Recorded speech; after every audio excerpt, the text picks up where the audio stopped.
Na escuridão da noite, estamos atentos, como crianças em um universo ancião.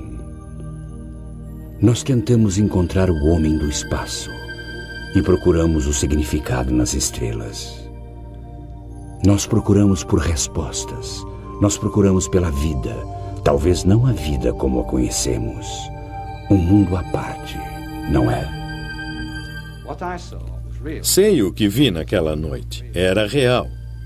Durante os últimos 50 anos, relatos de OVNIs e de contatos com seres extraterrestres têm alcançado proporções astronômicas.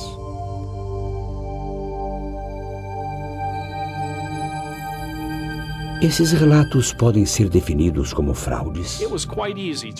Foi muito fácil reproduzir essas fotos. Um fenômeno natural?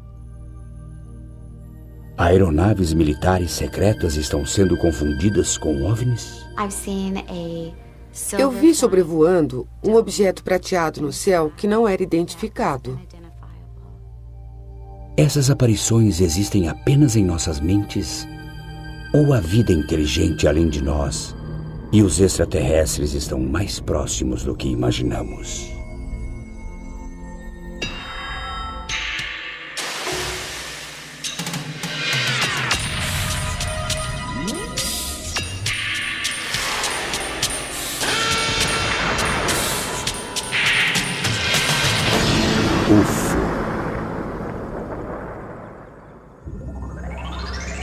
Razões para acreditar. Há tempos ficamos intrigados com a possibilidade de vida em outros planetas. E a nossa cultura popular tem estado repleta de imagens de OVNIs há décadas.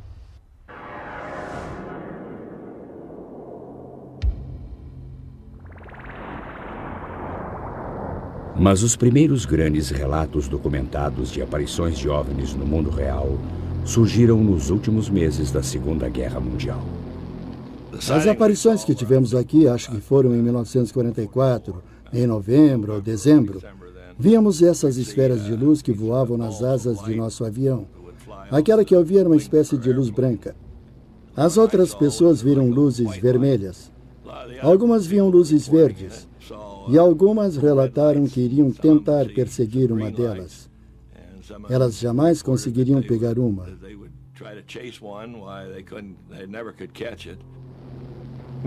Nós íamos na direção dela e ela acompanhava o nosso movimento. Nós nos afastávamos dela e ela ainda estava conosco. E eu tentei mirar nela, mas não consegui.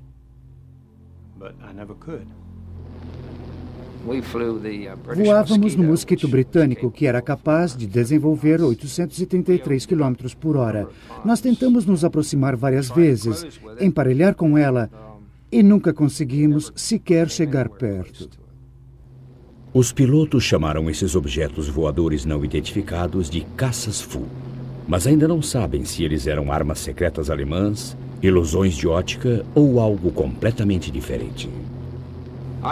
Eu acho que as alternativas existem, seja a imaginação, alucinação ou realmente algo extraterrestre, ou um objeto alemão controlado do solo. Mas em 50 anos eu não vi nada que tenha mudado a percepção de que eram objetos voadores não identificados.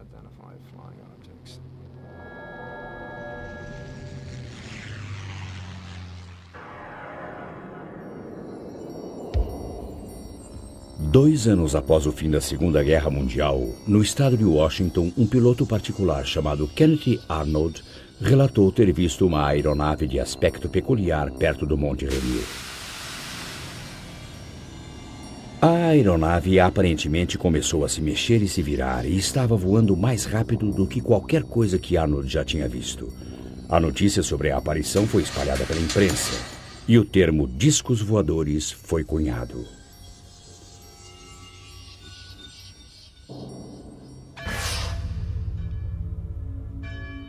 Apesar da vida na América no pós-guerra parecer bastante tranquila, os relatos de objetos voadores não identificados começaram a se multiplicar.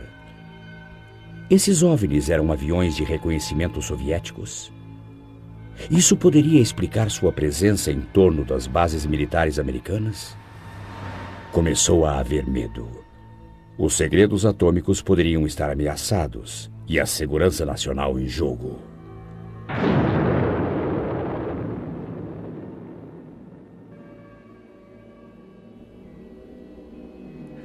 Dada a sua potencial importância, os relatos de OVNIs e os raros filmes de testemunhas não chegaram à polícia ou aos cientistas. Em vez disso, durante 22 anos, eles foram coletados como parte do Projeto Livro Azul para investigação pela Força Aérea. O chefe do projeto explicou o motivo. Antes de mais nada, tentamos determinar se o fenômeno dos OVNIs é uma ameaça à segurança dos Estados Unidos. E determinar se o fenômeno dos OVNIs inclui algum avanço tecnológico que poderia ser canalizado para pesquisa e desenvolvimento. Finalmente, em 1969, os arquivos foram fechados. A conclusão da Força Aérea: nenhuma ameaça e poucos dados. Eles analisaram 3.201 aparições. Eles categorizaram cada uma delas. Fizeram uma avaliação de cada uma e o que descobriram foi que 21% dos casos examinados tinham de ser classificados como desconhecidos, completamente separados e distintos dos 10% que foram classificados como informação insuficiente. Descobriram que quanto melhor a qualidade da aparição, maior era a probabilidade de ser algo desconhecido. Ainda assim, o que o secretário da Força Aérea disse ao público? Ele disse: acreditamos que nenhum objeto, descrito como disco voador, já tenha voado sobre os Estados Unidos. Muitos ainda não estavam convencidos das descobertas oficiais do governo, e sua descrença pareceu encontrar apoio por algum tempo, em 1987. Foi então que o pesquisador britânico Tim Good pôs as mãos num documento informativo que foi endereçado ao presidente eleito Dwight D. Eisenhower e datado de novembro de 1952. Os papéis pareciam revelar o resgate clandestino de extraterrestres após a queda de um objeto voador no Novo México em 1947, realizado pelo governo. Os encarregados do resgate foram chamados de os 12 Majestosos. Segundo esse documento, um fazendeiro local relatou ter encontrado um disco voador que tinha caído a 120 quilômetros a noroeste do aeroporto militar Roosevelt. Durante o resgate, 4 extraterrestres mortos supostamente foram encontrados. Seus restos teriam sido removidos e enviados para várias localidades diferentes para serem analisados. Não há dúvida de que a importância desses documentos foi monumental. Quero dizer, nada como isso já tinha aparecido. É dinamite pura. Prova que existem discos voadores, visitantes extraterrestres, a coisa toda. A implicação disso é: 1. A Terra está sendo visitada por naves extraterrestres. 2. O governo sabe que isso é verdade. Não só abstratamente, mas tem pedaços de uma nave e corpos de extraterrestres desde pelo menos 1947. Mas nem todos estavam certos disso. Cerca de 10 minutos depois de ver as conclusões baseadas na minha pesquisa de OVNIs até aquela época, eu sabia que essas coisas não eram reais. Entre os documentos que Tim Good recebeu estava um memorando do presidente Truman ao seu secretário de Defesa.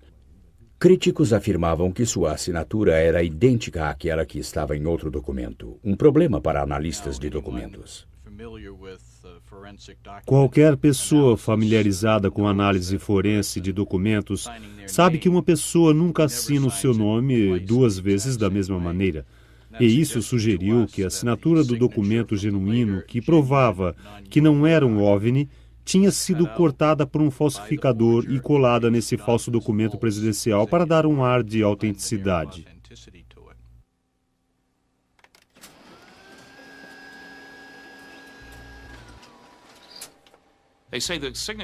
Dizem que a assinatura é idêntica a outra de um memorando diferente que encontrei antes. Mas se você segurá-las sobrepostas contra uma luz, verá claramente que não são idênticas.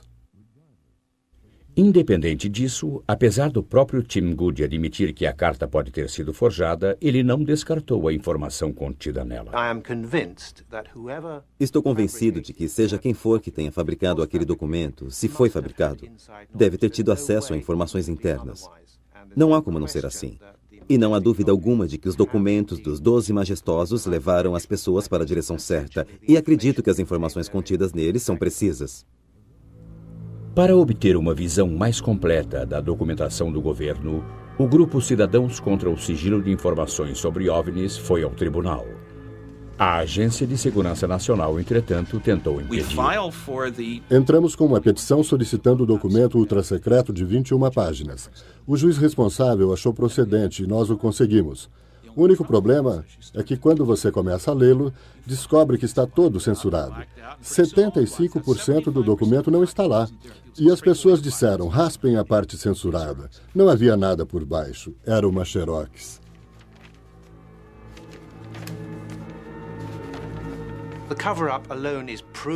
O acobertamento disso é provado pela liberação de documentos por agências como o FBI, que negaram qualquer envolvimento em pesquisas de OVNIs até que a Lei de Liberdade de Informações mostrasse que eles estavam mentindo. Eles liberaram 1.100 páginas de documentos. A CIA negou qualquer interesse pelo assunto. De repente, agora temos milhares de páginas sobre informações relativas a OVNIs, que datam até da década de 40. O que claramente indica que houve um acobertamento. Certamente, o Centro para Estudos de OVNIs, uma entidade privada, acha que existe validade para esse trabalho. Mais de 100 mil casos estão arquivados aqui.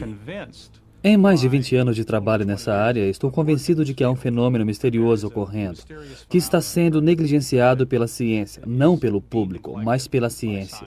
E é em detrimento da ciência que ele está sendo negligenciado.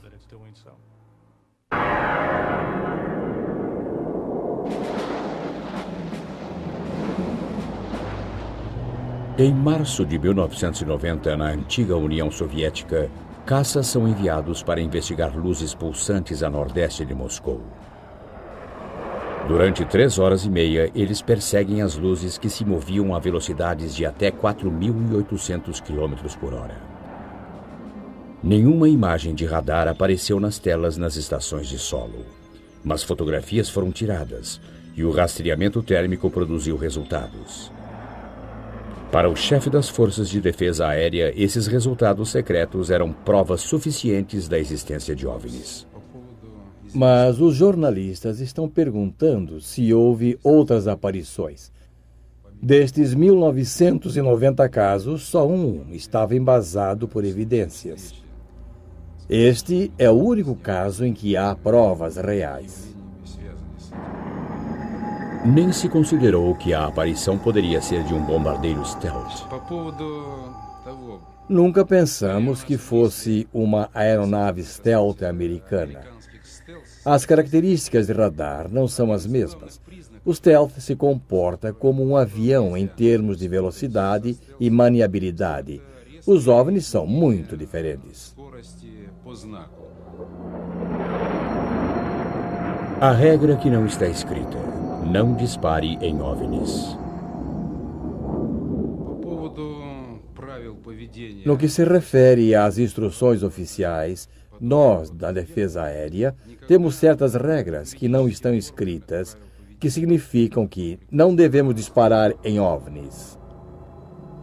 A partir de 1977, um estudo oficial do Ministério Soviético de Defesa tem coletado centenas de relatos de OVNIs, alegadamente para adquirir tecnologia extraterrestre para uso militar.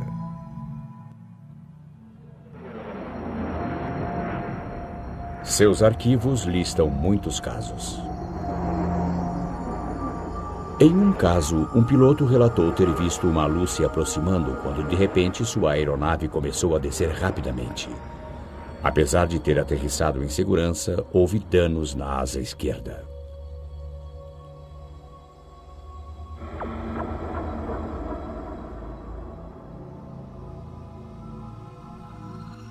Inédito no Ocidente, este filme amador parece mostrar um OVNI sobre o parlamento em Vilnius, a capital da Lituânia. A aeronave paira sem produzir ruído e, aparentemente, aterrissa.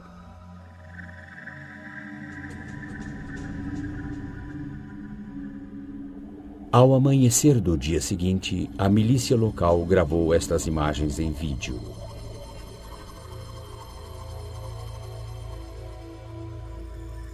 Aumentada, a aparência do visitante noturno é esta.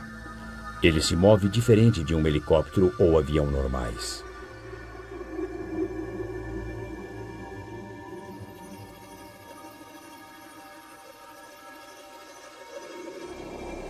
Em outro incidente soviético, centenas de pessoas acharam que viram um OVNI gigante sobre a cidade de Petrozavodsk, no noroeste da Rússia, em 1977. Mas estudos estabeleceram que era o propulsor de um satélite lançado secretamente. Ainda na Academia de Ciência Soviética, tais fenômenos são considerados dignos de uma investigação séria. Além dos estudos militares, este corpo governamental para pesquisa acadêmica coordena uma coleta nacional de informações para análise científica. Aqui, o Comitê Central de Estudos de OVNIs coleta dados de 10 outras academias científicas. Eu gostaria de dizer algumas palavras sobre nossos métodos. Para algumas aparições, realizamos investigações de campo.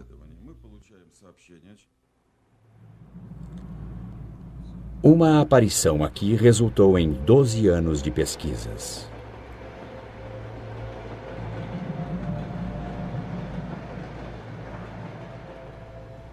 Passageiros de um trem relataram ter avistado um OVNI. Uma aeronave metálica que aterrissou nas suas proximidades. O biólogo Yuri Smiakov acredita que houve mudanças permanentes no cenário. Acreditamos que este pode ter sido um local de aterrissagem. Esse é um lugar muito interessante, porque tem campos magnéticos muito fortes. Seus experimentos descobrem que criaturas vivas estiveram neste local.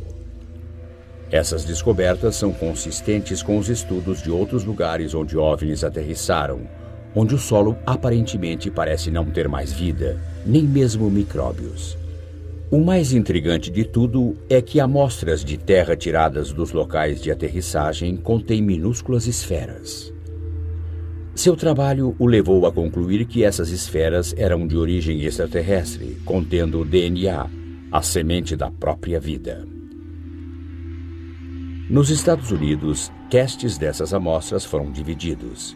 Os resultados indicam que as esferas são de origem desconhecida ou partes comuns de sistemas de filtragem de água do solo. Ainda assim, alguns pesquisadores russos acreditam que microtecnologia extraterrestre está sendo colocada aqui por gatunos interplanetários. Dado o interesse mundial, os pesquisadores têm tentado classificar relatos de aparições de OVNIs e encontros com extraterrestres. Quando um objeto voador não identificado é visto, mas nada mais, ele é rotulado de contato imediato do primeiro grau. Quando deixam rastros, ele se torna do segundo grau. Depois, existem os contatos imediatos do terceiro grau, quando as pessoas relatam ter observado extraterrestres. Nos contatos imediatos do quarto grau, a testemunha realmente interage com os extraterrestres.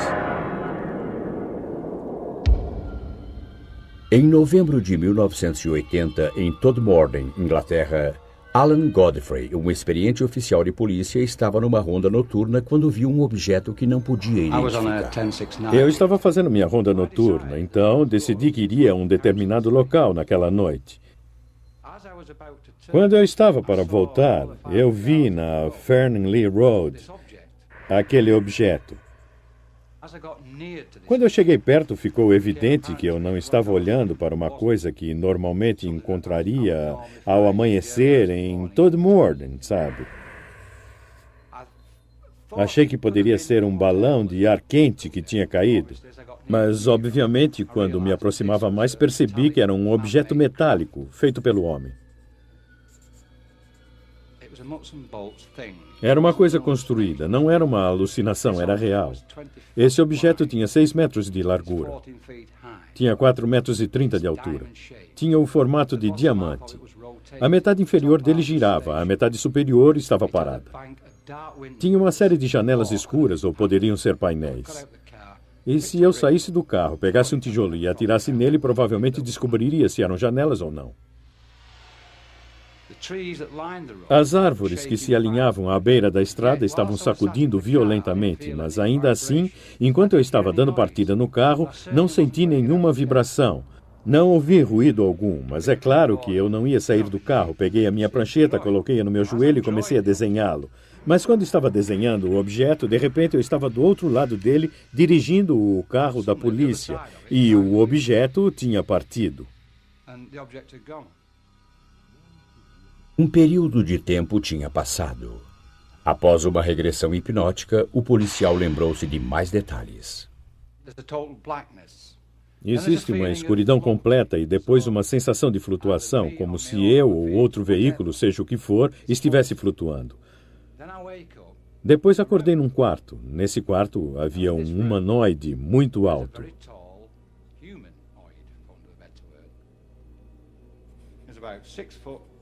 Ele tinha entre 1,83 m a 2 metros, muito alto, magro, de barba. Ele vestia uma touca cirúrgica e estava com seu avental branco. O que aconteceu depois foi que pediram para eu subir nessa cama. Ele me fez perguntas e eu não sei como as fez, porque a sua boca não se movia. Ele não estava falando. Ele queria que eu subisse na cama.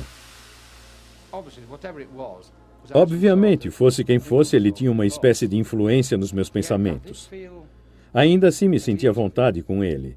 Me senti confortável com ele. Tive a impressão de já conhecê-lo antes. Eu não sentia medo dele ou algo assim. Eu não senti que estava em perigo. Então, estou na cama e essas coisinhas horríveis aparecem.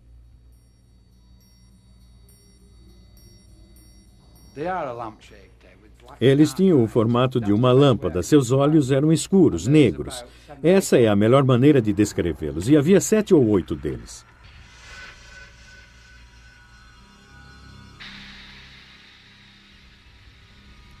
Policiais nas proximidades disseram que tinham visto uma luz no céu e Alan Godfrey insiste que seu encontro foi genuíno.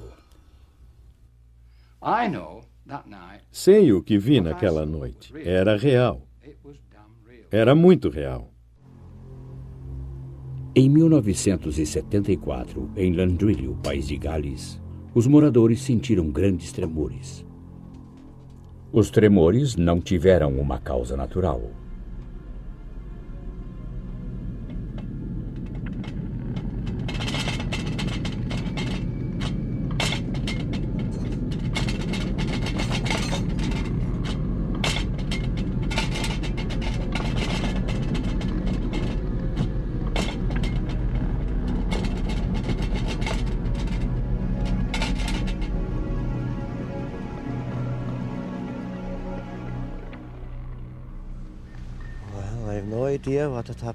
Bem, não tenho ideia alguma do que aconteceu. Não acho que tenha sido um terremoto, sabe? Ainda acho que não foi um terremoto. John Roberts não foi o único abalado naquele dia. Hugh Edwards achou que tinha visto um disco voador. Eu vi esse objeto vir da montanha. Era do tamanho de um ônibus. Era luminoso de uma ponta à outra. Ele atravessou a montanha em direção à estrada. Eu estava bem ali. Ele mergulhou como se fosse bater e sumiu da minha vista, indo para o vale. Bom, eu já tinha ouvido muitas coisas sobre discos voadores e pensei, bem, é isso aí. O único som que eu ouvi era como passando pelo ar. Realmente eu fiquei muito surpreso ao vê-lo.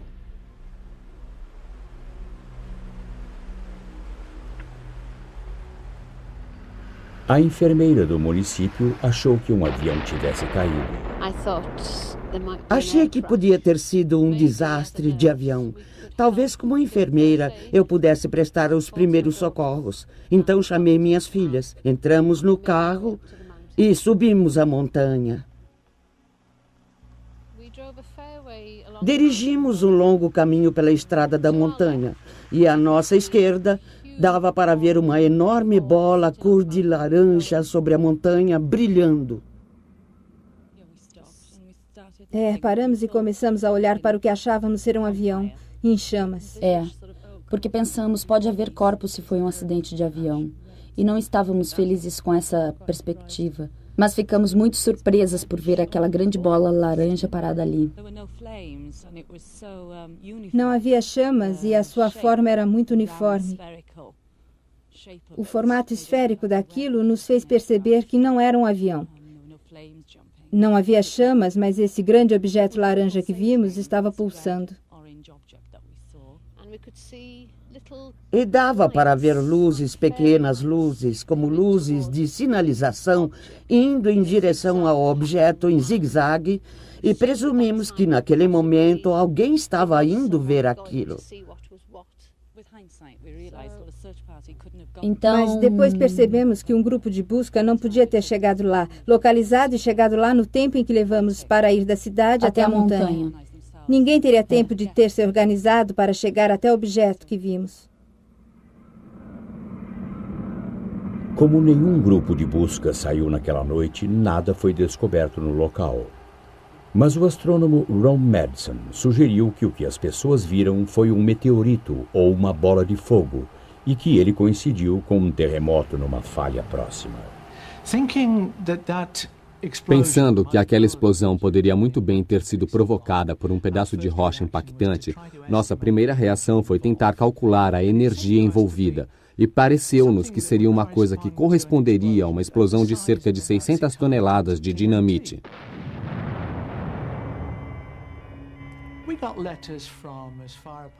Recebemos cartas de lugares como Penzance e do norte da Irlanda e de Derby, todas relatando visões de uma luz brilhante, com um brilho comparável, talvez à meia-lua, movendo-se pelo céu com a velocidade de um avião, mas sem som, e deixando um rastro de fumaça, exatamente como um objeto em chamas caindo. Nos dias seguintes, perceberíamos, é claro, que a cidade não está muito distante da falha bala, que está ativa e vem se movendo regularmente há milhares de anos. E naquela época, nós não sabíamos, mas naquela noite houve movimentação na falha. E isso é uma evidência incontestável. Foi uma coincidência. Havia bolas de fogo no céu, ao mesmo tempo em que houve um movimento ao longo da falha de bala.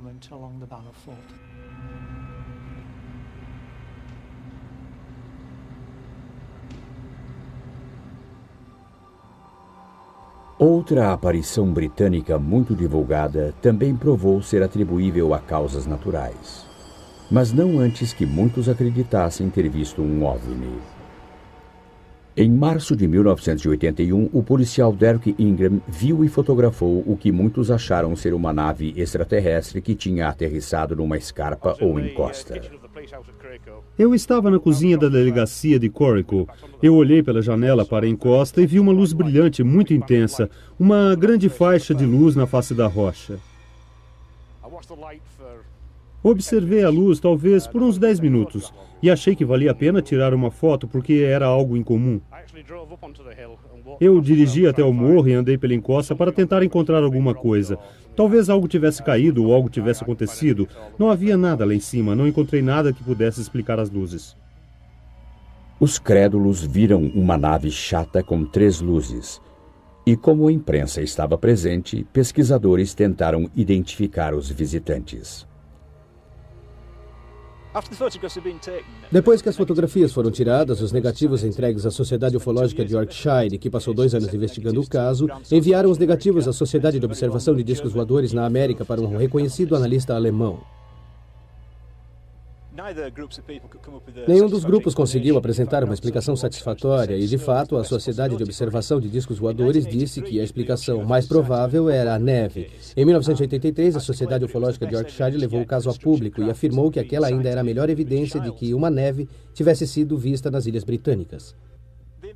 A investigação continuou e em 1987 tínhamos quase desistido de descobrir o que tinha causado aquilo. E foi numa viagem de fim de semana a Deus com minha esposa e meu filho que decidi parar e mostrar a eles a encosta de Corico. E vejam só o que estava olhando para mim na face do morro, o OVNI de Corico. O que encontraram certamente foi uma surpresa. Estamos a cerca de 335 metros no penhasco de Yorkshire e este é o OVNI de Corico. Pode não parecer muita coisa de perto, mas dá para ver as 3 bolas de luz da fotografia. Elas são criadas aqui, e aqui, por uma ilusão complicada, uma mistura de líquen branco, líquen verde e arenito silicoso de Yorkshire, que contém cristais de quartzo e a água da chuva.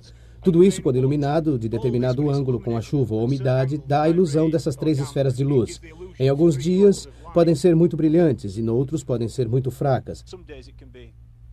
Naquele dia, quando Derek Ingram as viu, estavam muito brilhantes e foi isso que criou nele a sensação de que estava vendo uma coisa incomum, apesar dele ter olhado por sua janela todos os dias nos 2 anos anteriores e não ter visto nada.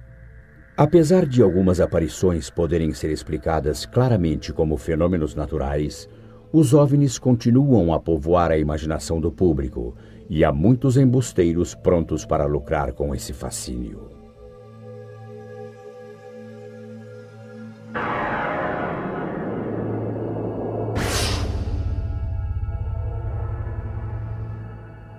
Em Gulf Breeze, Flórida, em novembro de 1987, o construtor Ed Walters afirma ter tirado fotos instantâneas de um OVNI 3 vezes maior do que uma casa. Para ele, foi apenas uma de muitas oportunidades fotográficas, quase abduções e observação de alienígenas. Apesar de ter vendido 2 livros sobre o assunto, Ed não permitiu que suas fotografias fossem incluídas neste programa.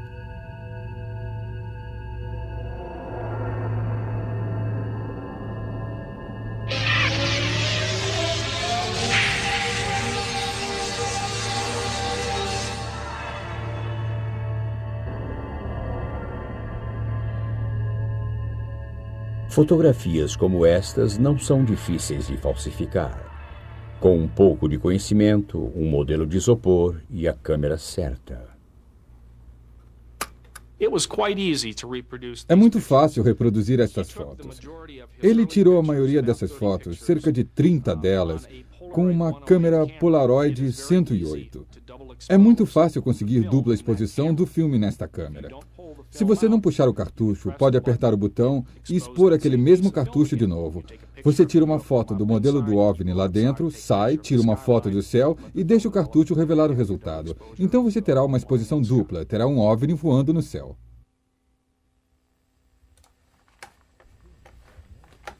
Ainda assim, Walters tem seus discípulos e o analista de fotografias Bruce Maccabee é um deles. Físico pesquisador do governo, Maccabee acredita em OVNIs e é o autor de muitos estudos científicos sobre eles. Eu analisei todos os filmes e vídeos que foram feitos por Ed Walters. Eu acho que estudei a maioria dos vídeos que foram feitos por outras pessoas de lá. Ele está parado ali. No que diz respeito a fotos e vídeos de Ed, é minha opinião que são reais. Analisei esse material cuidadosamente, levando em conta as críticas que têm sido feitas contra ele. E encontrei motivos para rejeitar as críticas. No beisebol, você erra 3 bolas e está fora. Para Ed Walters, neste caso, a primeira bola foi quando um modelo foi encontrado no sótão de sua antiga casa. A segunda bola foi quando um jovem chamado Tommy Smith se apresentou e afirmou que havia uma testemunha que viu Ed criando as fotos de OVNI com uma dupla exposição. A bola 3 foi quando eu fiz experiências fotográficas e fui capaz de duplicar muitas dessas fotos, especialmente as fotos difíceis como um OVNI pairando sobre a estrada. Então, a minha conclusão é, errou 3 bolas e está fora. Publicamos as primeiras fotos das aparições de Gulf Breeze em novembro de 1987. E eu estava tentando imaginar como apresentá-las, tentando repassar tudo o que aconteceu em Gulf Breeze.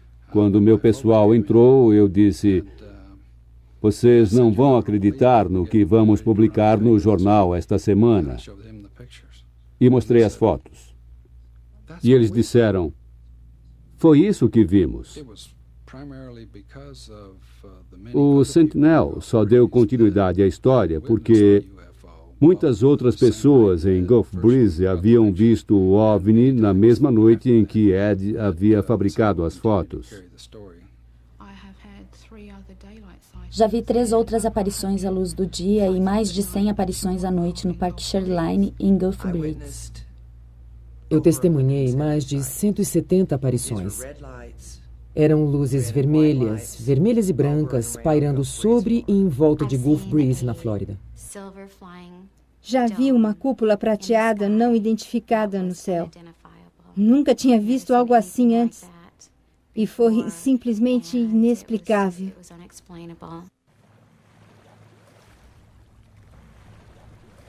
Mas do outro lado da baía de Gulf Breeze está a base aérea naval de Pensacola. Uma explicação encontrada pelos habitantes é que algumas aparições não passam de brincadeiras feitas pelo pessoal da Marinha na base.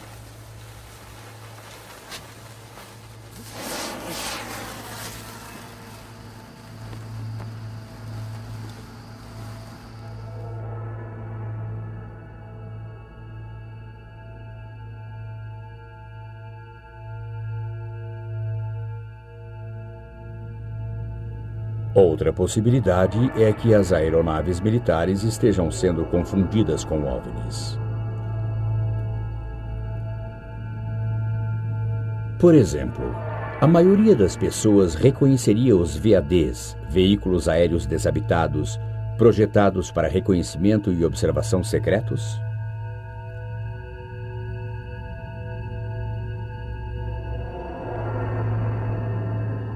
Ainda assim, apesar do fato de que certas aparições podem ser embustes ou então explicadas por fenômenos naturais ou causados pelo homem, continuamos à procura. Nosso fascínio só cresce enquanto os cientistas descobrem evidências de vida em outros planetas. Ele só cresce enquanto se torna cada vez mais razoável acreditar que não estamos sozinhos no universo. Se os sinais de vida em Marte provarem ser verdadeiros, a vida extraterrestre em geral pode ser ainda mais disseminada. Astrônomos calculam a quantidade de civilizações que podemos esperar detectar no espaço. Eles utilizam a equação de Drake, do professor Frank Drake. O primeiro fator é o índice de formação de estrelas na nossa galáxia. Quanto mais estrelas você produz, mais morados potenciais de vida irão existir. Uma fração dessas estrelas irá ter planetas. Esse é o segundo fator, a fração que terá planetas. Depois temos que levar em conta a quantidade de planetas em cada sistema que são potenciais moradas de vida. O próximo fator é a fração de sistemas de coisas vivas que dão origem à inteligência. O fator seguinte é a fração de sistemas de criaturas inteligentes que desenvolvem alta tecnologia, uma tecnologia detectável. Mas quanto tempo duram? Por quanto tempo são detectáveis? Talvez sejam destruídos por acidentes cósmicos, talvez de maneira ruim, através de uma guerra nuclear. Achamos que provavelmente se tornam indetectáveis porque sua tecnologia ficou tão sofisticada que não há desperdício de energia. Eles não liberam energia para o espaço e, portanto, não há sinal deles para ser detectado. E então dizemos, bem, deve haver alguma longevidade. L, a extensão de tempo durante a qual uma civilização é visível. E agora, se tomarmos o índice de produção e o multiplicarmos por aquele L, o resultado final é o que começamos a descobrir, que é a quantidade de civilizações detectáveis no espaço. E a quantidade está aumentando. 7 novos planetas foram descobertos no último ano. Um desses planetas é quase tão grande quanto Júpiter, do tamanho da 4ª estrela mais próxima do Sol. Um planeta orbitando a estrela 51 na constelação do Pégaso. A última estimativa da quantidade de galáxias agora é 50 bilhões. A quantidade estimada de civilizações detectáveis é de 100 milhões de milhões. Alguma dessas civilizações em potencial está tentando se comunicar conosco? 7. A busca por inteligência extraterrestre está na escuta. Realizei a primeira busca moderna de rádio em 1960. Em todo o mundo, grandes radiotelescópios estavam sendo construídos porque a beleza e a potência da radioastronomia tinha acabado de ser reconhecida. E também naquela época, receptores de rádio muito mais sensíveis foram inventados. A combinação desses novos telescópios e desses novos receptores de rádio nos deram uma sensibilidade muito maior do que tínhamos antes, e foi uma inovação. Em termos de habilidade, tínhamos cruzado uma fronteira muito importante. Então, fazia sentido pesquisar. Não precisávamos de qualquer coisa especial nas atividades dos extraterrestres. Se eles fossem como nós, poderíamos detectá-los. Realizar uma busca 7 da superfície da Terra é algo muito desafiador e muito difícil. E o motivo é que detectamos sinais inteligentes o tempo todo, só que eles são todos nossos. Todos criados por nós, e alguns com uma vida incrivelmente longa. Sinal de chamada GBTT, Golf Bravo Tango Tango.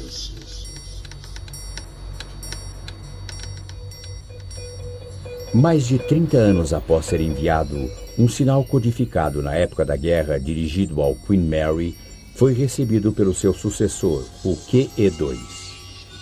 O QE-2 usa o mesmo sinal de chamada.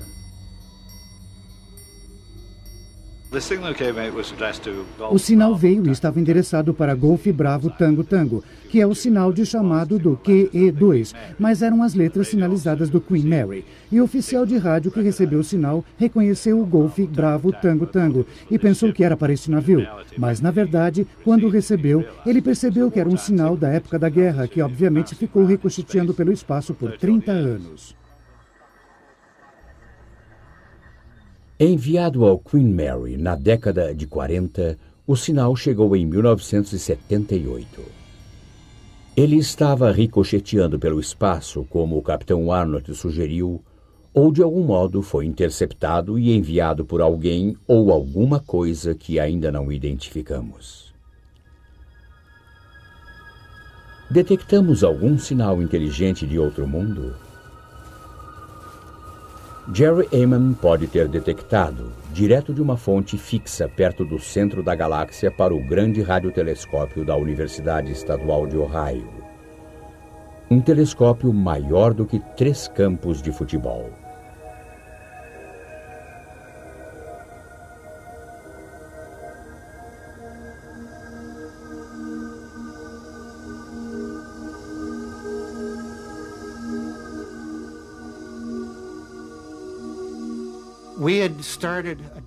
Tínhamos iniciado uma análise de dados em 15 de agosto de 1977, que durou cerca de 3 dias. Enquanto eu estava olhando os dados impressos, estava gravando e marcando todos os sinais fortes, fora do comum. E me deparei com um que era muito mais forte do que qualquer um que já tinha visto. E fiquei tão surpreso com isso que escrevi a palavra "uau" como um ponto de exclamação na margem, sem mesmo pensar.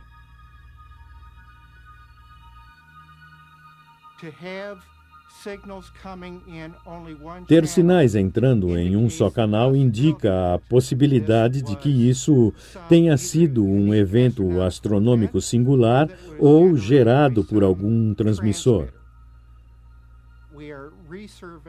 Estamos fazendo uma segunda varredura do céu usando equipamentos mais modernos. E passamos por essa mesma região do céu e ainda não vimos a fonte do uau novamente. Ehman e seus colegas verificam seu equipamento e os números.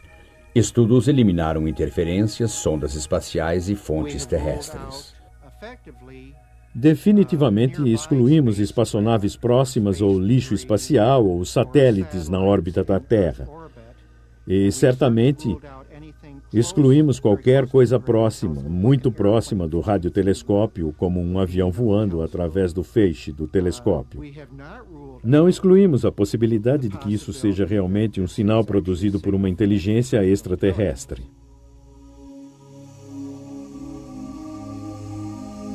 A transmissão de um sinal é uma coisa, mas existem maneiras de se viajar essas vastas distâncias do espaço.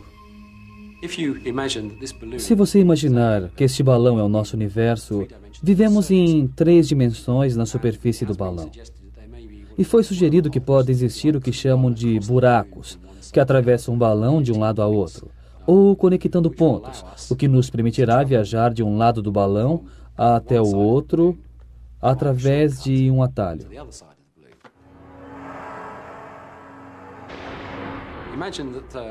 Imagine que esta folha de papel seja o nosso universo e que estamos no ponto A e queremos ir para o ponto B. Normalmente viajaríamos de A para B através do universo. Mas seria legal, claro, se pudéssemos encontrar um meio de envergar o universo em outra dimensão, trazer esses 2 pontos juntos e depois dar um passo para o outro lado.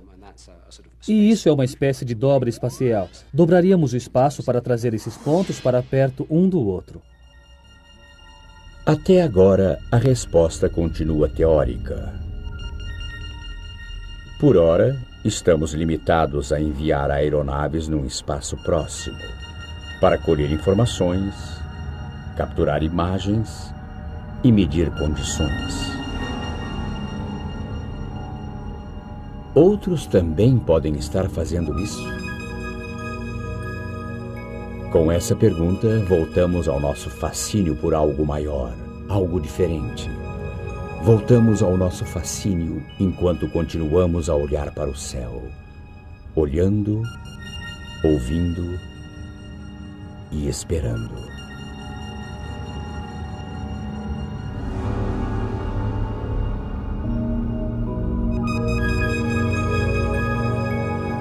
Versão brasileira, Tempo Filmes, São Paulo,